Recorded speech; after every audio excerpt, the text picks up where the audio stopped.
నమస్తే అండి, నేను మీ రేవంత్ చెలమల. సో ఈ వారం మార్కెట్ రివ్యూతో పాటుగా అంతకంటే ఇంపార్టెంట్ అయిన ఆస్పెక్ట్ మనకి ఇండియా అండ్ పాకిస్తాన్ మధ్యలో జరుగుతున్నటువంటి యుద్ధ వాతావరణం వల్ల అటు ఇండియన్ ఎకానమీ ఇంపాక్ట్ కాబోతుందా లేకపోతే పాకిస్తాన్ ఎకానమీ ఇంపాక్ట్ కాబోతుందా. మన భారతదేశం మీద దాడి జరిగిన తర్వాత ఖచ్చితంగా ప్రతీకార చర్య అనేది తీసుకోవాల్సిందే. కానీ ఎటువంటి ప్రతీకార చర్యలను తీసుకోవాలి?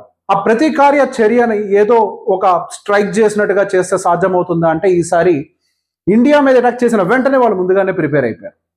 ఎప్పుడైనా స్ట్రైక్ అనేది సర్ప్రైజ్గా ఉంటేనే సాధ్యమవుతుంది. ఇప్పుడు అన్నిటికీ ప్రిపేర్ అయిపోయి ఉన్నారు. సో ఇప్పుడు అన్నిటికంటే పెద్ద స్ట్రైక్ వాళ్ళకి తగలాలి.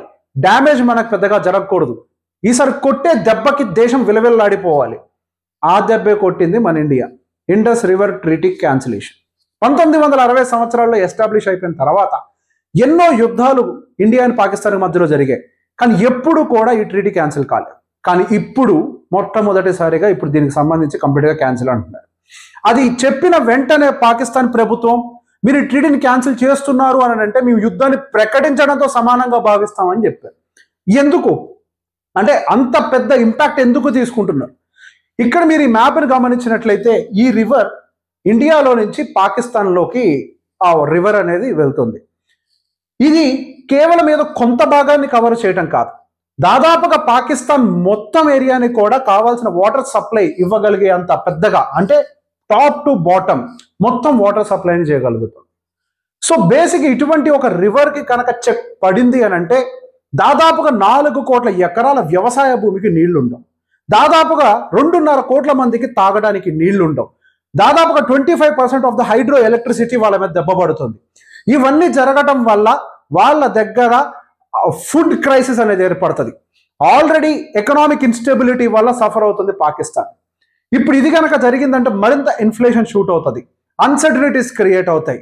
పూర్తిగా వాళ్ళని మన కాళ్ళ దగ్గరకు వచ్చేలాగా చెయ్యాలి అని అంటే ఆ దేశం మొత్తం కూడా ఉనికిపోయేలాగా చేయాలి. ఆ ఉనికేలాగా చెయ్యాలి అని అంటే ఈ రివర్ని కంప్లీట్గా బ్లాక్ చేయడం. ఎన్నో మహానగరాలకి కూడా, కరాచీ లాంటి మహానగరాలకు కూడా డ్రింకింగ్ వాటర్ సప్లై చేసేటువంటి రివరే అది మొత్తం బెల్ట్కి. సో ఆల్మోస్ట్ మనకి పాకిస్తాన్ ఎకానమీకి 80% కాంట్రిబ్యూట్ చేస్తుంది దాదాపుగా అగ్రికల్చరే.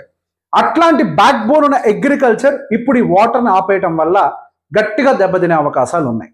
సో వాళ్ళు కూడా వెంటనే రిటాలియేట్ అయ్యారు. ఏమని? మేము మీతో ఉన్నటువంటి ట్రేడ్స్ అన్నిటినీ ఆపేస్తాము అని చెప్పి. సో ఆ ట్రేడ్స్ ఆపేయటం వల్ల మన ఇండియన్ ఎకానమీకి ఎటువంటి ఇంపాక్ట్ ఉండే అవకాశాలు ఉన్నాయో మనం తెలుసుకోవాలి. సో దాదాపుగా 4,500 కోట్లు అనుకుంటే అప్రాక్సిమేట్లీ వాళ్ళకి మనకి మధ్య ఉన్నటువంటి ట్రేడ్ ఎక్స్చేంజ్ వాళ్ళు మనం కలిపి చేసుకునేది. మనం ఇక్కడ నుంచి ఫార్మాసిటికల్, టెక్స్టైల్, కాటన్స్ ఇట్లాంటి చాలా వస్తువులు మన ఇక్కడి నుంచి పంపిస్తూ ఉన్నాం. వాళ్ళ దగ్గర నుంచి కూడా కొన్ని తెచ్చుకుంటూ ఉన్నాం. ఏంటవి? జీడిపప్పులు, ఆ పప్పులు, ఈ పప్పులు కొన్ని తెచ్చుకుంటూ ఉన్నాం. వాళ్ళ దగ్గర నుంచి వచ్చే చాలా చిన్న క్వాంటిటీ. ఇన్ కేస్ వాళ్ళు ట్రేడ్ క్యాన్సిల్ చేసుకుంటే ఇండియా నుంచి ఫార్మాసిటికల్ ప్రోడక్ట్స్ కనుక అక్కడికి వెళ్ళకపోతే నష్టం జరిగేది వాళ్ళకే. అసలు ఫార్మాసిటికల్ క్యాపిటలే మనం దేశంగా మాట్లాడతాం. మన దేశంలో మన హైదరాబాద్ ఇంకా గొప్పగా ఫీల్ అవ్వాలి. అట్లాంటి ఫార్మాసిటికల్ ప్రోడక్ట్స్ ఇండియా దగ్గర నుంచి వస్తున్నప్పుడు ఆపుకుంటే జరిగే నష్టం ఇండియాకి కాదు, అది ఖచ్చితంగా పాకిస్తాన్కి. ఏ ఇతరత్ర ప్రోడక్ట్స్ అన్న టెక్స్టైల్ కూడా పాకిస్తాన్ నుంచి వేరే కంట్రీస్కి వెళ్తూ ఉంటాయి.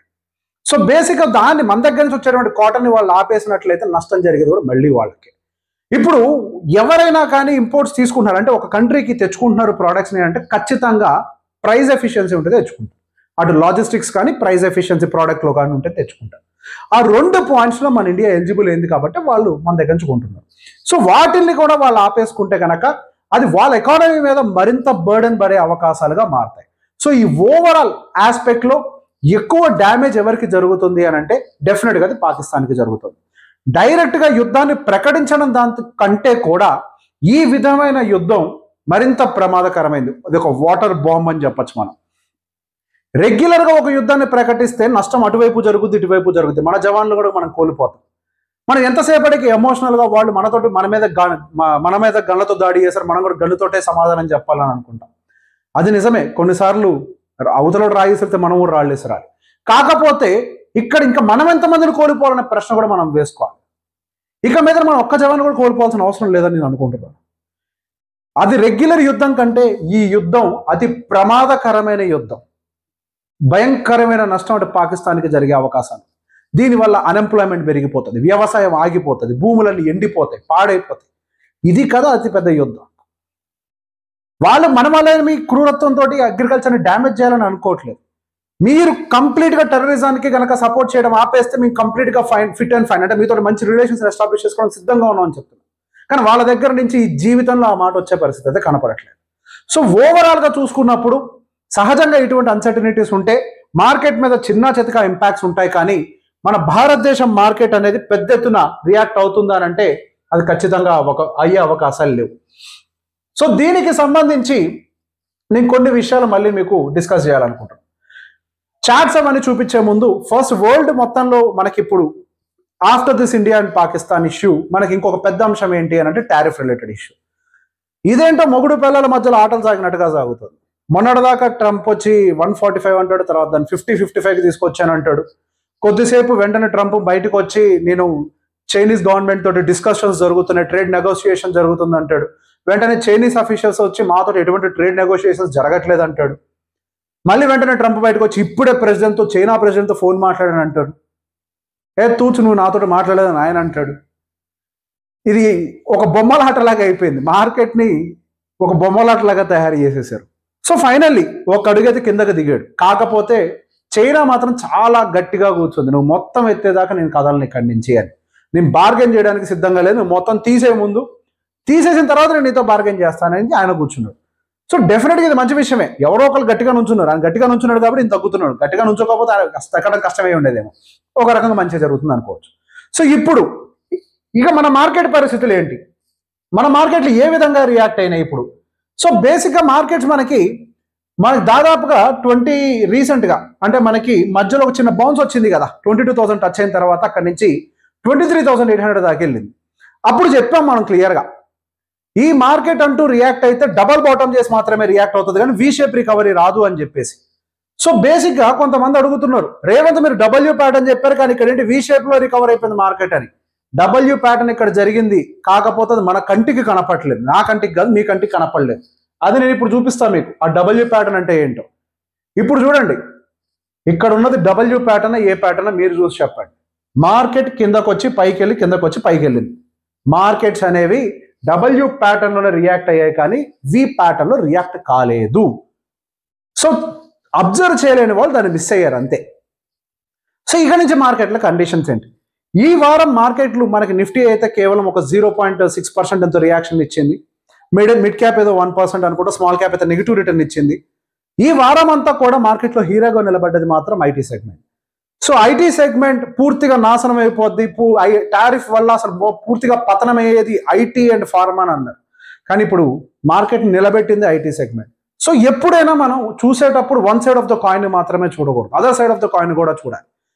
ఇంతకు ముందు చెప్పాను, ఈ టారిఫ్లు ఇవన్నీ నిలబడే కాదు, దీనివల్ల ఎక్కువ నష్టపోయేది కూడా అక్కడ ప్రపంచ మార్కెట్లు కంటే ఎక్కువ నష్టపోయేది యుఎస్ఏ. ఒక టైంకి ఖచ్చితంగా ఒక అడుగు కిందకి వెయ్యాల్సిందే వాళ్ళు అని చెప్పారు. అలానే కొన్ని స్టెప్స్ వాళ్ళు కిందకి దిగిరావడంతో ఏదైతే ఫాల్ వచ్చిందో ఈ టారిఫ్ రిలేటెడ్ ఇష్యూస్ వల్ల అది మొత్తం కూడా వెంటనే రికవర్ అయ్యే ప్రయత్నం చేస్తుంది అటు ఐటీ. ఇక్కడి నుంచి పరిగెట్టేస్తుందని అట్లేం చెప్పట్లేదు. Whenever there is an opportunity at the lower level దాన్ని మనం చూడాలంటున్నారు. కళ్ళకి ఏదో న్యూస్ పేపర్లు కట్టే గంతల్ని మనం కట్టుకొని వాళ్ళ కళ్ళతో మనం చూడొద్దు, మనం అనలైజ్ చేయాలి. We're into the stock market కదా, మన పని ఏంటి అనలైజ్ చేయటం. అనలైజ్ చేయాలి కానీ జస్ట్ అదే అలా పెట్టేస్తారంటే ఇక్కడ కుదరదు. సో నెక్స్ట్ గోయింగ్ ఫర్దర్ ఇప్పుడు డబ్ల్యూ ప్యాటర్న్ వచ్చింది కదా, మార్కెట్ అక్కడి నుంచి పైకి వెళ్ళిపోతుందా అని అంటే మార్కెట్ వెళ్ళడానికి కూడా అవకాశాలు లేవు. సో బేసిక్ ఎందుకు మార్కెట్ ఇక్కడి నుంచి పైకి వెళ్ళడానికి అవకాశాలు లేవు? మనకి కార్పొరేట్ నెంబర్స్ అన్ని కూడా పాజిటివ్, అంటే మార్కెట్ ఎక్స్పెక్టేషన్స్ని బీట్ చేయట్లేదు, ఒక మిక్స్డ్ ప్యాక్ లాగా వస్తున్నాయి. సో దీనివల్ల మనకు ఒక రిలీఫ్ ర్యాలీ కింద నుంచి మార్కెట్ ఫట్మన్ పైకి అయినాయి కానీ ఆల్ టైమ్ హైని దాటుకొని వెళ్ళడానికి కావాల్సినటువంటి ఫ్యూయల్ అయితే మనకి ఇంకా కార్పొరేట్ నెంబర్స్లో కనపడట్లేదు. ఇదంతా జరగడానికి మరి కొంత సమయం పట్టే అవకాశాలు ఉంది, మేబీ జూలై కూడా అవ్వచ్చు. ఇన్ బిట్వీన్ మార్కెట్ కన్సాలిడేట్ అవుతుంది కానీ మార్కెట్ కంచి పరుగులు పెడతాయంటే definitely may not be possible. అసలు ఇంతకుముందు ఉన్న ర్యాలీలు ఇప్పుడు మనం చూడం, అది ఎప్పటి నుంచో చెప్పేది. అండ్ నెక్స్ట్ వీక్లో మార్కెట్కి సంబంధించిన ఎక్స్పెక్టేషన్స్ ఏంటి? నెక్స్ట్ వీక్లో మార్కెట్స్ కొంతవరకు కూడా డౌన్ సైడ్ కన్సాలిడేట్ అయ్యే అవకాశాలు ఉన్నాయని నేను గట్టిగా నమ్ముతున్నాను. నేను ఇక్కడ కంప్లీట్గా వీక్లీ క్యాండిల్ చూపించకూడదు కాబట్టి చూపించట్లేదు, మీరు వీక్లీ టైం ఫ్రేమ్లోకి వెళ్ళి క్యాండిల్ చెక్ చేయండి. ఇన్వర్టెడ్ హ్యామర్ ఫామ్ అయింది మనకి, అది సహజంగా ఒక బ్యారిష్ ట్రెండ్ని ఇండికేట్ చేస్తుంది. ఇప్పుడు ఈ వీక్లీ క్యాండిల్ ఏదైతే ఆ ఇన్వర్టెడ్ హ్యామర్ ఫాల్ అయిందో, అంటే ఈ వీక్ లో ఏదైతే హై ఫార్మ్ అయిందో ఆ హైని బ్రేక్ చేస్తే కానీ మార్కెట్ హైని బ్రేక్ చేస్తే కానీ మార్కెట్ పైకి వెళ్దు. దాన్ని హై బ్రేక్ చేసి పైకి వెళ్ళడానికి కావాల్సిన సాలిడ్ రీజన్స్ అయితే మన మార్కెట్లో ఉన్నాయని నేను అనుకోవట్లేదు. మేబీ కార్పొరేట్ నెంబర్స్ అయినా సర్ప్రైజ్ చేసి నేను చెప్పలేను, కానీ as of no corporate numbers అయితే సర్ప్రైజ్ చేయట్లేదు. సో గోయింగ్ ఫర్దర్ మార్కెట్ మళ్ళీ కొంతవరకు లోవర్ సైడ్ కన్సాలిడేట్ అవ్వచ్చు. కిందకైతే వెళ్తుందని నేను చెప్పట్లేదు. కన్సాలిడేట్ అంటే అర్థం చేసుకోండి. Consolidation on the upper side అని అంటే కొంత గ్రీన్ క్యాండిల్ ఫార్మేషన్తో చిన్న క్యాండిల్ ఫామ్ అవుతుంది. Consolidation on the lower side అని అంటే రెడ్ క్యాండిల్ చిన్న క్యాండిల్స్ ఫామ్ అవుతాయి. సో ఈ వీక్ లో కనుక ఎటువంటి జియో పొలిటికల్ టెన్షన్స్ అంటే ఇండియా అండ్ పాకిస్తాన్ కి సంబంధించినటువంటి న్యూస్లు కానీ ఏవి ఎస్కలేట్ అవ్వకపోతే లోవర్ సైడ్ కన్సాలిడేషన్స్ జరగడానికి చాలా హై ప్రాబబిలిటీ ఉంది. సో ఈ రోజు అసలు మార్కెట్కి సెల్ ఆఫ్ కారణం ఏంటి? ఈ జియో పొలిటికల్ టెన్షన్స్ జరుగుతున్నప్పుడు వీకెండ్ లో పర్టికులర్ గా పొజిషన్స్ ని క్యారీ చేయడానికి ఎవ్వరూ ఇష్టపడరు. ఒక రిలెంట్రస్ ర్యాలీ 22,000 నుంచి 24,300 వరకు, దాదాపుగా 2,000 నుంచి 2,500 పాయింట్ల వరకు జరిగినటువంటి ఈ ర్యాలీ ఇంత స్ట్రాంగ్ గా జరిగినప్పుడు అది జియో పొలిటికల్ టెన్షన్ వస్తే ప్రాఫిట్ బుకింగ్ జరగడం అనేది చాలా సహజం. దీని ఒక ప్రాఫిట్ బుకింగ్ యాక్టివిటీగా చూడాలి. కానీ ఈ రోజు మార్కెట్ పట్టడానికి ఇండియా పాకిస్తాన్ టెన్షన్స్ అని అనుకుంటే అది ఏదో కొంత కాంట్రిబ్యూట్ చేసి ఉంటుంది, కానీ అది మేజర్ రీజన్ అయితే కాదని నేను అనుకుంటున్నాను. ఇప్పటికైతే రీజన్స్ లేవు. గోయింగ్ ఫర్దర్ ఏమన్నా ఎస్కలేట్ అయితే అవి రీజన్స్ గా మారచ్చేమో. ఈ రోజుటికైతే మనకు ఆ రీజన్స్ కనపట్లేదు. సో నెక్స్ట్ వీక్ వరకు మాత్రం మార్కెట్ లోవర్ సైడ్ కన్సాలిడేషన్ ని నేను యాంటిసిపేట్ చేస్తున్నాను. ఈ వీడియో అందరికీ షేర్ చేయండి. Thank you very much.